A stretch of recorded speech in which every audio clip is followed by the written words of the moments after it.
Hi students, welcome to my channel केजन classes. आज आपको हम बोर्ड मॉडल कुछ क्वेश्चन बताएंगे, शॉर्ट क्वेश्चन। देखिए, शॉर्ट क्वेश्चन इस साल आपको 30 क्वेश्चन आएगा, जिसमें से 15 सॉल्व करना है।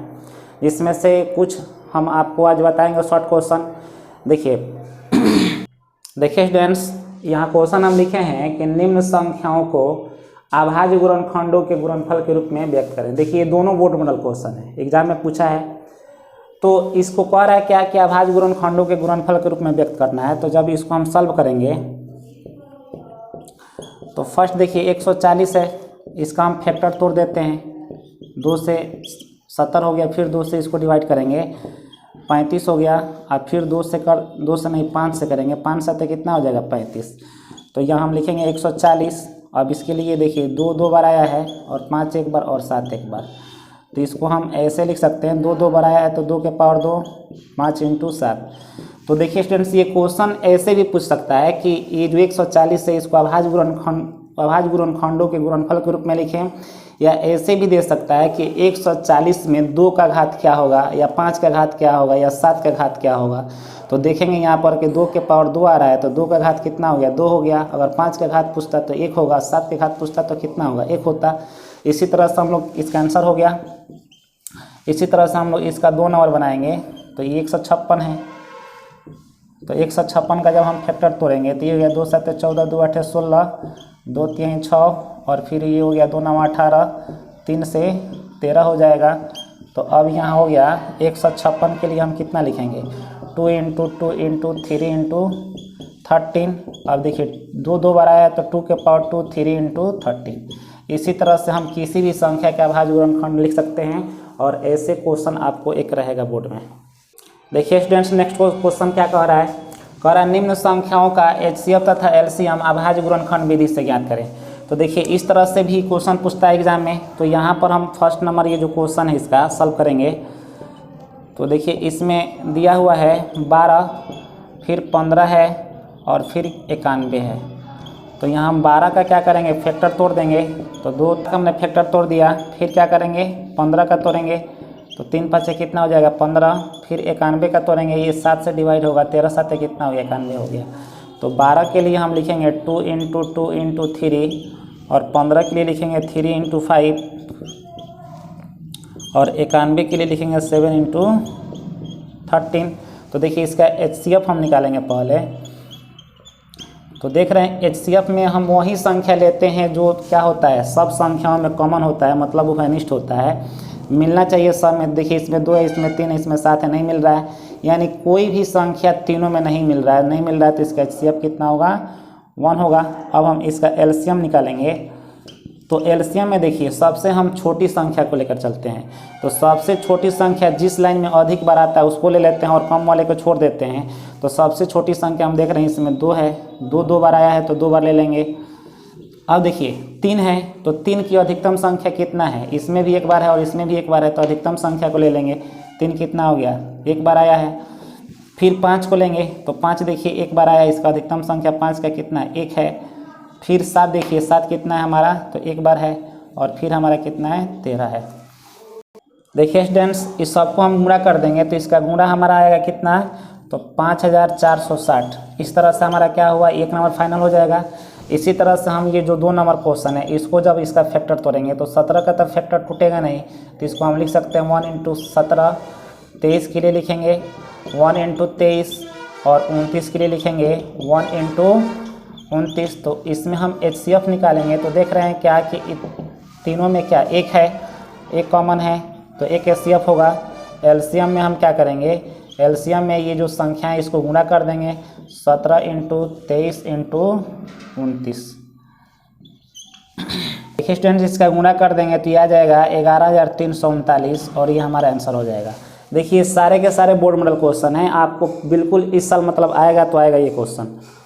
देखिए स्टूडेंट्स, अगला क्वेश्चन है, कह रहा है सिद्ध करें कि √2 एक अपरिमेय संख्या है। देखिए इसमें से तो प्रत्येक साल क्वेश्चन पूछे ही जाते हैं, ये नहीं रहेगा, ऐसा बात ही नहीं है कि नहीं आएगा इस साल। तो देखिए कह रहा है सिद्ध करें कि √2 एक अपरिमेय संख्या है। तो इसको हम कैसे सॉल्व करेंगे, तो इसको सॉल्व करने के लिए इसमें कुछ हमको लिखना होता है। लिखेंगे यदि संभव हो तो माना कि √2 एक परमीय संख्या है। देखिए दिया है अपरमीय संख्या सिद्ध करने के लिए, लेकिन हम मानेंगे क्या है, यह परमीय संख्या है। तो आप जानते हैं कि जब कोई भी संख्या परमीय संख्या होता है तो p/q के बराबर होता है। तो √2 को हमने क्या माना है, परमीय संख्या, तो ये p/q के बराबर होगा। देखिए इसमें दो तरह के क्वेश्चन पूछे जाते हैं, एक तो सिंगल संख्या देता है और एक आपको ऐसे भी दे सकता है। तो इस तरह की जब क्वेश्चन पूछा जाएगा तो इसमें हम वर्ग नहीं करते हैं, लेकिन सिंगल संख्या रहता है तो उसमें दोनों तरफ वर्ग करके हम बनाते हैं। तो लिखेंगे दोनों ओर वर्ग करने पर, दोनों ओर वर्ग करने पर, तो वर्ग करेंगे तो देखिए कितना हो गया, √2 का होल स्क्वायर और यहाँ p/q का होल स्क्वायर होगा। तो देखिए स्क्वायर हटेगा तो यहाँ से रूट हट गया, यहाँ देखिए जो स्क्वायर है p का भी स्क्वायर है और q का भी स्क्वायर है, तो इसको हम क्या करते हैं, अलग अलग स्क्वायर कर देते हैं। अब इसके नीचे हम 1 रखेंगे और इसको गुणा करेंगे तिरछा तिरछी, तो कितना होगा 2q² और यहाँ कितना हो गया p² हो गया। अब हमको मान किसका निकालना है, p/q का मान निकालेंगे हम, क्योंकि यहाँ पर हमने p/q माना है। तो यहाँ से हम q² को हटा रहे हैं यहाँ से, तो p², अब बटा में कितना हो गया q²। अब देखिए यहाँ कितना हो जाएगा 2, यहाँ p का भी स्क्वायर है और q का भी स्क्वायर है, तो इसको हम क्या कर सकते हैं, p/q का होल स्क्वायर कर सकते हैं। अब जब इधर से स्क्वायर हटेगा इधर क्या बनाएगा, रूट बनाएगा, तो कितना हो जाएगा p/q बराबर √2। तो देखिए यहाँ p/q बराबर √2 हो गया। तो √2 का क्या है, ये जो √2 है ये परफेक्ट स्क्वायर रूट नहीं है, यानी इसको हम पूरा वर्गमूल नहीं निकाल सकते हैं। तो ये हमारा क्या होगा, अपरमीय संख्या होगा। लेकिन हमने माना था क्या कि √2 एक परमीय संख्या है, तो लिखेंगे यहाँ पर कि चूँकि √2 एक अपरमीय संख्या है, अपरमीय संख्या है, अतः हमारी मान्यता गलत है। यानी जो हमने माना था वो क्या हो गया, रॉन्ग हो गया। तो लिखेंगे अतः हमारी मान्यता गलत है,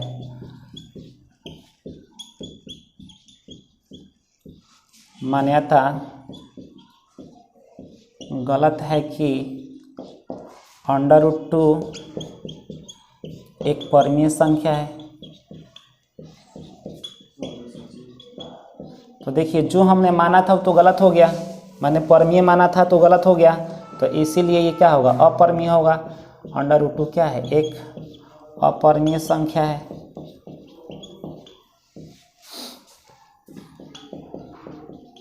अपरमीय संख्या, और यही हमको क्या करना था, सिद्ध करना था। तो देखिए स्टूडेंट्स यहाँ पर जो हमने 2 लिखा है, √2 लिखा है, 2 के जगह पर आपका 3 भी आ जाएगा, 5 भी आ जाएगा, 7 भी आ जाएगा। कोई भी यहाँ नंबर हो बनाने का तरीका यही होगा, और इससे आपको पक्का 2 नंबर का क्वेश्चन पूछा जाएगा बोर्ड में। देखिए स्टूडेंट्स एक ये भी क्वेश्चन देख लीजिए, डबल डिजिट वाला, इसको हम कैसे सिद्ध करेंगे।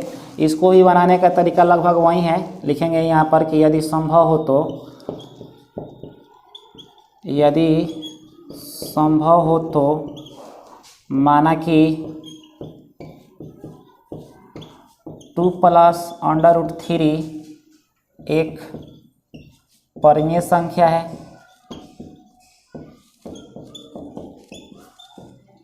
एक परमीय संख्या है।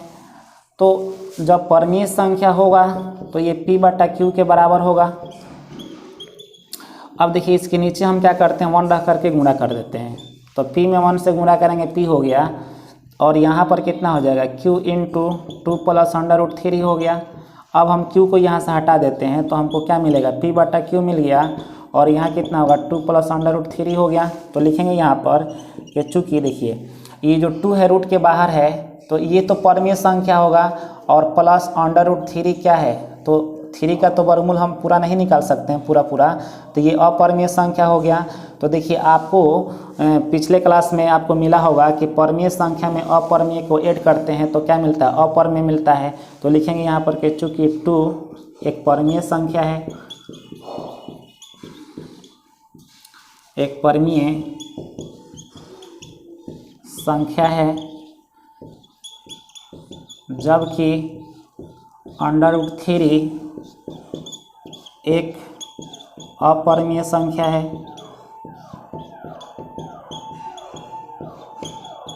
इसलिए 2 + √3 एक अपरिमेय संख्या होगा। तो देखिए 2 + √3 हमको यहाँ क्या बता रहा है कि अपरिमेय संख्या है, लेकिन हमने क्या माना था, उसको परिमेय संख्या माना था। तो हमारी मान्यता यहाँ पर क्या हो जाएगी, गलत हो जाएगी। तो लिखेंगे अतः हमारी मान्यता गलत है कि 2 + √3 एक परिमेय संख्या है, एक परिमेय संख्या है। यानी परिमेय संख्या जो हम माने थे तो गलत हो गया, इसलिए 2 + √3 एक अपरिमेय संख्या होगा, अपरिमेय संख्या है या होगा, और यही हमको साबित करना था। तो देखिए स्टूडेंट्स, अगर डबल डिजिट वाला क्वेश्चन आएगा तो इसको आप ऐसे बनाएंगे, और सिंगल वाला आएगा तो इसके पहले हमने बताया था। और देखिए डबल वाला है या सिंगल वाला है, एक क्वेश्चन तो आपको बोर्ड में पूछेगा ही। देखिए स्टूडेंट्स, ये क्वेश्चन है, बोल रहा है क्या कि बिना लंबी विभाजन प्रक्रिया किए बिना बताएं कि निम्न परिमेय संख्याओं के दशमलव प्रसार शांत है या अशांत है। तो देखिए दुनिया के अंदर कोई भी क्या हो, भिन्न हो, मतलब परिमेय संख्या हो, उसके लिए ये नोट आपको काम करेगा कि यदि किसी भिन्न का हर का गुणनखंड 2 के पावर n और 5 के पावर m के रूप में हो तो वह शांत होगा, वह भिन्न क्या होगा, शांत होगा, अन्यथा अशांत होगा। इसी के आधार पर हमने कुछ क्वेश्चन यहाँ पर लिखा है, और यहाँ हमने जो भी क्वेश्चन लिखा है ये सब बोर्ड मॉडल क्वेश्चन है। देखिए इस टाइप से ये मतलब शांत अशांत के तौर पर 3 नंबर के क्वेश्चन पूछे जाते हैं। एक तो आपको 2 नंबर का शॉर्ट क्वेश्चन देगा और एक ऑब्जेक्टिव देगा। तो इसको बनाने का तरीका अगर ये आपको नोट याद रहता है तब बना सकते हैं। तो देखिए हम 1 नंबर क्वेश्चन को सॉल्व कर रहे हैं। तो क्वेश्चन नंबर 1 में है 13/3125। देखिए 3125 है, तो 3125 का हम देख रहे हैं कि ये जो भिन्न है ये परिमेय संख्या है, तो अंश का काम 13 कर रहा है और हर का काम 3125 कर रहा है। तो हम हर का गुणनखंड तोड़ेंगे, तो हर का गुणनखंड तोड़ेंगे तो 5 5 बार आएगा। देखिए 5 5 25 5 125 5 625 5 3125 होता है। तो यहाँ पर हम लिख देंगे कि 13/5 के पावर 5। देखिए हमने तो हर का गुणनखंड तोड़ दिया, तो अब इसमें हम क्या देख रहे हैं कि हर के गुणनखंड तोड़ने पर हमको क्या मिल रहा है, तो 5 के पावर m के रूप में मिल रहा है। यानी 5 हमारा बेस होना चाहिए और पावर में कुछ भी होना चाहिए, लेकिन बेस के रूप में क्या होना चाहिए, 5 होना चाहिए, नहीं तो 2 होना चाहिए। तो देखिए यहाँ पर कितना है, 5 के पावर 5 है, तो ये लिखेंगे यहाँ पर कि चूँकि हर का गुणनखंड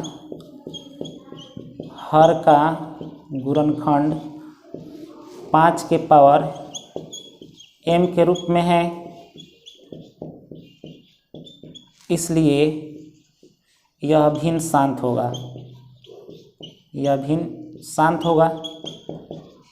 अगर इतना हम बना देते हैं शॉर्ट क्वेश्चन में, शॉर्ट क्वेश्चन अगर आएगा तो इतना हमको बनाना पड़ेगा, 2 नंबर हमको मिल जाएगा। अगर ऑब्जेक्टिव क्वेश्चन आता है तो हम देख लेंगे क्या कि हर का गुणनखंड 2 के पावर n और 5 के पावर m के रूप में आ रहा है कि नहीं आ रहा है। अगर आ रहा है तो क्या होगा, शांत होगा। इसी तरह से क्वेश्चन नंबर 2 देखिए, इसमें क्या है 17/8 है। तो हम 8 का अगर फैक्टर तोड़ते हैं तो देखिए 2 × 2 होगा, तो ये हो गया 17/2 के पावर 3। तो देखिए पावर में कुछ भी रहे उससे हमको मतलब नहीं है, लेकिन हमको बेस कितना आना चाहिए, 2 होना चाहिए और नहीं तो 5 होना चाहिए। तो लिखेंगे यहाँ पर भी कि चूँकि हर का गुणनखंड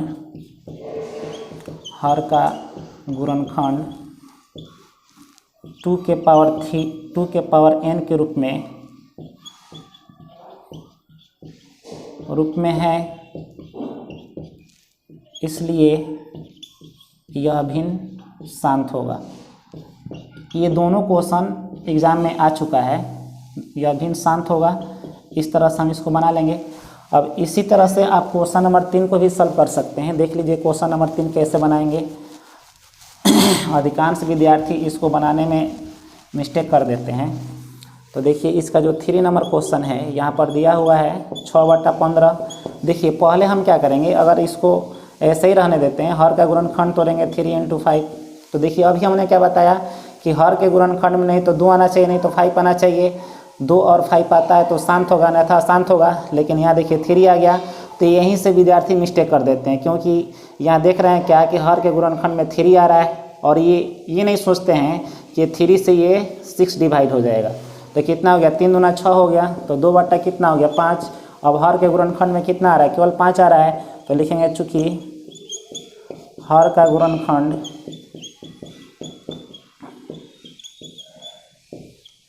5 के पावर m के रूप में है, इसलिए यह अभिन्न शांत होगा। हो गया हमारा आंसर। अब देखिए इसी तरह से हम लोग 4 नंबर देख लेते हैं। तो 4 नंबर में देखिए कैसे इसको हम बनाएंगे। देख रहे हैं कि 2 के पावर 2 है, तो ये 2 के पावर n के रूप में दिया है। 5 के पावर 7 है तो 5 के पावर m के रूप में है। लेकिन यहाँ हम देख रहे हैं कि 7 के पावर 5 है, और 7 के पावर 5 ऊपर में किसी संख्या से डिवाइड नहीं हो रहा है। तो यहाँ देखिए 2 और 5 तो आ रहा है, लेकिन इसके साथ साथ एक और भी संख्या आ रहा है। तो ये जो हर का गुणनखंड होगा 2 के पावर n और 5 के पावर m के रूप में नहीं है, तो क्या होगा, यह जो भिन्न होगा अशांत होगा। तो इसके लिए हम लिखेंगे चूँकि हर का गुणनखंड 2 के पावर n 5 के पावर m के रूप में नहीं है,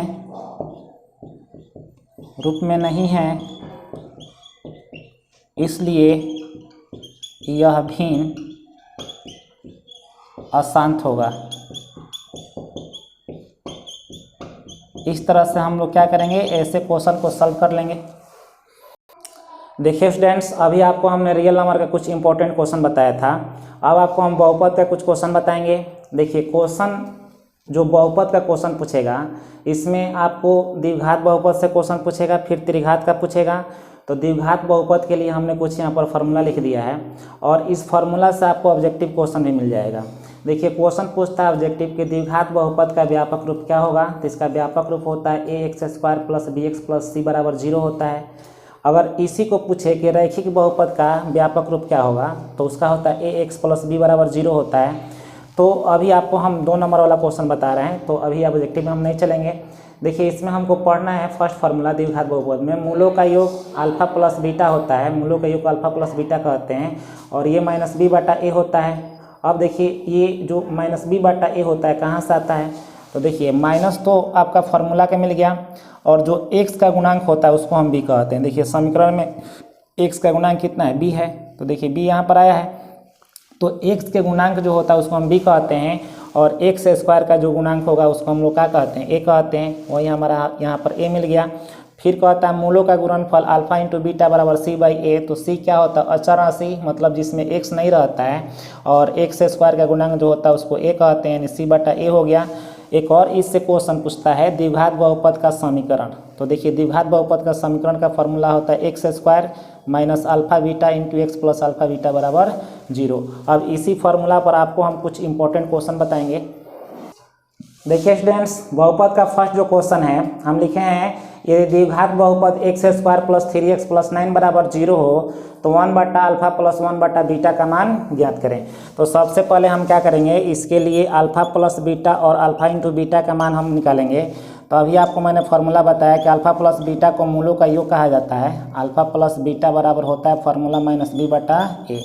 तो देखिए माइनस का माइनस, और ये b कहाँ से आता है, तो x के गुणांक को b कहते हैं। तो x का गुणांक कितना है, 3 है, और a कहाँ से आता है, तो x² के गुणांक a देता है।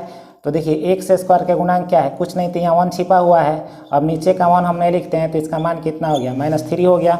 अब अल्फा × बीटा का मान निकालेंगे, तो ये होगा c/a। तो c इसमें क्या होगा, अचर राशि 9 हो गया, और a कौन होगा, x² का गुणांक, नीचे 1। अब नीचे से 1 हट जाएगा, तो इसका मान कितना हो गया, 9 हो गया। अब हमको निकालना है 1/α + 1/β का मान। तो देखिए अल्फा × बीटा इसका एलसीएम होगा, अल्फा × बीटा हो गया, अल्फा से अल्फा कैंसिल हो जाएगा, तो यहाँ पर क्या आ जाएगा, बीटा, और यहाँ बीटा से बीटा कैंसिल हो गया, तो यहाँ पर क्या होगा, अल्फा होगा। अब इसको हम सजा करके लिख देंगे, तो कितना हो जाएगा, अल्फा प्लस बीटा बटा अल्फा × बीटा। अब देखिए अल्फ़ा प्लस बीटा यहाँ मांग रहा है, तो अल्फ़ा प्लस बीटा का मान हम कितना निकाले हैं, -3 निकाले हैं, और अल्फ़ा इंटू बीटा का मान कितना निकाले हैं, 9 निकाले हैं। तो ये हो गया हमारा कितना, 9 हो गया।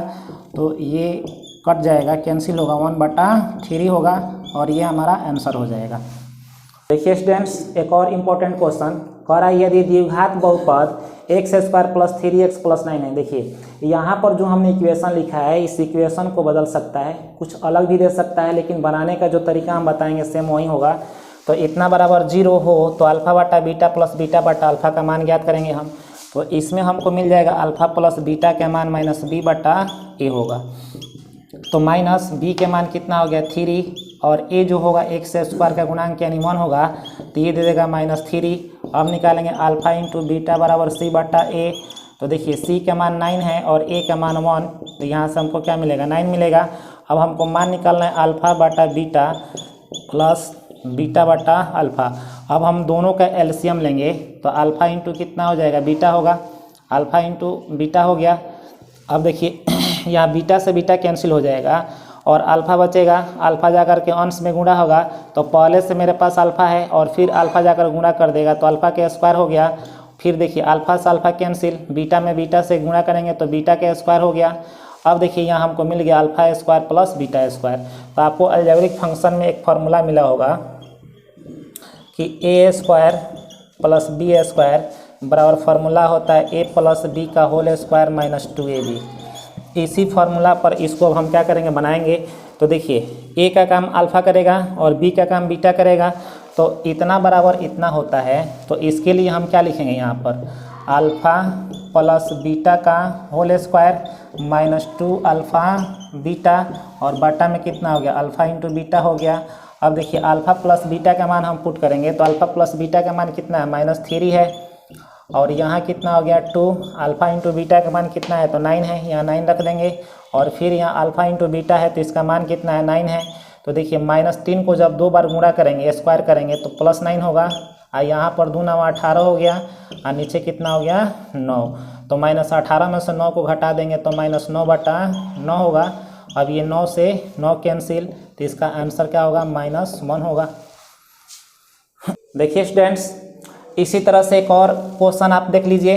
ये जो 3 तरह के क्वेश्चन हम बता रहे हैं, ये तीनों में से कोई एक तो आएगा ही। अब देखिए हम क्या करते हैं, अल्फ़ा प्लस बीटा का मान निकालेंगे, फार्मूला वही होगा -b बटा a। तो -b के मान 3 और a का मान 1 बराबर कितना होगा, -3 होगा, और अल्फ़ा इंटू बीटा बराबर c/a। तो c का मान 9 और a का मान 1, तो कितना हो गया, 9 हो गया। अब हमको मान निकालना है 1 बटा अल्फ़ा के स्क्वायर प्लस 1 बटा बीटा के स्क्वायर। अब ये दोनों का एलसीएम हम लेंगे, तो अल्फ़ा के स्क्वायर बीटा के स्क्वायर हो गया। तो देखिए जब इसको हम क्या करेंगे, एलसीएम में भाग देंगे, तो अल्फ़ा स्क्वायर से alpha square cancel, beta square बचेगा, अब बीटा स्क्वायर में 1 से मल्टीप्लाई करेंगे तो कितना हो जाएगा, बीटा का स्क्वायर। अब देखिए बीटा स्क्वायर से बीटा स्क्वायर कैंसिल, तो यहाँ पर मिलेगा क्या, अल्फ़ा स्क्वायर। इसको जब हम सजा कर लिखेंगे तो अल्फ़ा स्क्वायर प्लस कितना हो गया, बीटा स्क्वायर, और इसको हम लिख सकते हैं अल्फ़ा बीटा का होल स्क्वायर। अब देखिए फिर ये फार्मूला हमको मिल गया। तभी आपको पिछले क्वेश्चन में हमने बताया था, इसका फार्मूला अल्फ़ा प्लस बीटा का होल स्क्वायर -2 अल्फ़ा बीटा होगा, और ये हो गया अल्फ़ा इंटू बीटा का होल स्क्वायर। तो देखिए अल्फ़ा प्लस बीटा का मान हमारे पास कितना मिला है, तो -3 मिला है, तो -3 का होल स्क्वायर, और ये हो गया 2 इंटू अल्फ़ा बीटा का मान कितना है, अल्फ़ा इंटू बीटा का मान तो 9 है, तो यहाँ 9 लिख देंगे, और यहाँ फिर हमको अल्फ़ा इंटू बीटा है तो इसका भी मान कितना है, तो 9 मिला है। तो देखिए ये हो गया आपका 9 हो जाएगा, और ये फिर 2 9 कितना हो जाएगा 18, और 9 का स्क्वायर यहाँ कितना होगा 81 होगा। तो -18 में से 9 गया तो कितना हो जाएगा, -9 होगा, और ये हो गया 81। इसको कैंसिल करेंगे तो 9 9 81 होता है, तो 1/9 आपका आंसर हो जाएगा। देखिए स्टूडेंट्स, इस टाइप का भी एक क्वेश्चन पूछा जाता है बहुपद से, यदि मूलों का योग -5 हो, देखिए इस डिजिट के जगह पर दूसरा कोई नंबर दे सकता है, तथा गुणनफल 3 हो, तो हमको द्विघात बहुपद ज्ञात करना है। तो हम इसको हल कैसे करेंगे ये आपको हम बताएंगे। तो सबसे पहले देखिए आपको मालूम है कि योगफल को हम अल्फ़ा प्लस बीटा कहते हैं, तो इसका मान कितना है, -5 है, और गुणनफल को अल्फ़ा इंटू बीटा कहते हैं, तो इसका मान कितना है, 3 है। तो लिखेंगे इसलिए द्विघात बहुपद। तो देखिए द्विघात बहुपद का जो फार्मूला होता है, आपको मैंने अभी पिछले क्वेश्चन में बताया था कि एक्स स्क्वायर ये होता है alpha plus beta into x, और अल्फ़ा इंटू बीटा आप बराबर में 0 दे सकते हैं, नहीं भी देंगे तो कोई दिक्कत नहीं है। तो देखिए x square minus alpha plus beta का मान कितना है, तो -5 है, और अल्फ़ा इंटू बीटा का मान कितना है, 3 बराबर 0। तो ये हो गया x square minus minus plus 5 में x से गुणा कर देंगे 5x प्लस 3 बराबर 0, और ये हमारा द्विघात बहुपद का समीकरण मिल गया। देखिए स्टूडेंट्स, द्विघात बहुपद से इस टाइप से भी क्वेश्चन पूछा जाता है कि निम्न द्विघात बहुपदों के शून्य ज्ञात करें। देखिए क्वेश्चन नंबर 1 को हम सॉल्व कर रहे हैं। तो यहाँ पर 1 जो है एक्स स्क्वायर माइनस 3 है। अब हम क्या करते हैं, इसको 0 के इक्वल कर देते हैं। तो देखिए यहाँ इसको हम दो तरह से बना सकते हैं, एक्स स्क्वायर माइनस √3 का होल स्क्वायर, फिर स्क्वायर हटेगा तो रूट हट जाएगा। अब देखिए यहाँ फार्मूला हमको मिल रहा है ए स्क्वायर माइनस बी स्क्वायर, तो ए प्लस बी यानी एक्स प्लस √3 ए माइनस बी होगा, ए प्लस बी इंटू ए माइनस बी होता है एक्स माइनस √3 का होल स्क्वायर। तो देखिए ये भी 0 के बराबर है और ये भी 0 के बराबर है। तो यहाँ पर हिंदी में आप यदि लिख सकते हैं या इंग्लिश में इफ़ लिख सकते हैं। तो लिखेंगे इफ़, इसको हम 0 के बराबर कर रहे हैं, तो x प्लस √3 बराबर 0। तो यहाँ कितना हो गया, x बराबर माइनस √3। अब देखिए इफ़, फिर यहाँ पर दिया हुआ है x माइनस √3 बराबर 0। तो अगर हम फिर इसको ले जाएंगे राइट साइड में तो प्लस में हो गया, x का मान कितना हो गया, प्लस में √3 हो गया। तो देखिए शून्यक मतलब होता है x का मान, यानी x का जो भी संभव मान हो उसी को कहा जाता है शून्यक। तो x का 2 मान यहाँ पर निकला हुआ है, तो x का जो मान निकला, एक निकला है √3 और एक निकला है माइनस √3 निकला है। देखिए इसको हम सेकेंड मेथड से ही बना सकते हैं। कैसे बनाएंगे, तो ध्यान दीजिए इधर। तो देखिए यहाँ पर कितना है, एक्स स्क्वायर माइनस 3 बराबर 0। 3 को ले चलते हैं राइट साइड में, तो यहाँ पर कितना हो गया, प्लस में 3 हो गया। आप जानते हैं कि स्क्वायर यहाँ से हटता है तो इधर प्लस माइनस के साथ रूट बनाता है। तो x बराबर कितना हो गया, प्लस माइनस √3 हो गया। अब यहाँ से x का जो मान मिल रहा है, इस प्लस माइनस का मतलब हुआ कि x का मान एक बार प्लस में होगा और एक बार किस में होगा, माइनस में होगा। तो देखिए इस तरह से भी आप बना सकते हैं, आपको 2 अंक मिल जाएगा। स्टूडेंट्स क्वेश्चन हमारी ये जो 2 है, इसको भी आप 2 तरीक़ा से बना सकते हैं। आपको मैंने अभी इस क्वेश्चन को 2 तरीक़ा से बताया था, आप उसमें से कोई भी तरीका अपना सकते हैं। तो देखिए हम क्या करते हैं, टी स्क्वायर और 15 को ले जाएंगे राइट साइड में तो प्लस में हो जाएगा, और यहाँ से हम क्या करते हैं, स्क्वायर हटाते हैं तो ये प्लस माइनस के साथ रूट बनाएगा। तो टी का जो मान हमको मिला, कितना मिला, तो एक बार प्लस में √15 और एक बार माइनस में √15। तो ये हमको बोल रहा है शून्यक निकालने के लिए। तो टी का जो भी संभव मान होगा वो हमारा क्या होगा, शून्यक होगा। तो शून्यक हमारा कितना हो गया, प्लस √15 और माइनस √15, और ये आंसर हो जाएगा। अब देखिए क्वेश्चन नंबर इसका जो 3 है, ये भी बोर्ड मॉडल क्वेश्चन है, बहुत इंपॉर्टेंट क्वेश्चन है ये। तो देखिए यहाँ पर लिखा है x square plus 7x plus यहाँ पर कितना हो गया, 50 हो गया। फ्रेंड्स ये जो हमने क्वेश्चन लिखा है यहाँ पर 50 नहीं होगा, 10 होगा। यहाँ पर देखिए प्रत्येक समीकरण का फैक्टर नहीं टूट सकता है, वही समीकरण देगा फैक्टर तोड़ने के लिए जिसका टूटने वाला हो। तो यहाँ पर हम क्या लिखेंगे, 10 लिखेंगे। तो देखिए आपको तो मालूम ही होगा कि फैक्टर हम कैसे तोड़ते हैं। इसको हम 0 के इक्वल कर देंगे, फर्स्ट और लास्ट को सेम वैसे ही हम लिख देते हैं, और बीच वाले को ऐसे तोड़ते हैं ताकि गुणा करने पर फर्स्ट लास्ट का जो गुणनफल आएगा उसके बराबर आ जाए, और जोड़ने पर बीच वाले के बराबर आ जाए। तो इसको लिखेंगे +2x और प्लस 5x, और यहाँ पर कितना x कॉमन लेंगे हम। देखिए इसको 2 पार्ट में बांट देते हैं, इसमें से x कॉमन लेंगे तो कितना हो गया, x + 2 हो गया, और यहाँ से 5 कॉमन लेंगे तो यहाँ पर भी 5 दूना 10, यहाँ 2 आएगा। तो देखिए दोनों ये ब्रैकेट वाला क्या है, सेम है। तो एक बार हम लिखेंगे x + 2 और एक बार लिखेंगे x + 5 बराबर 0 हो गया।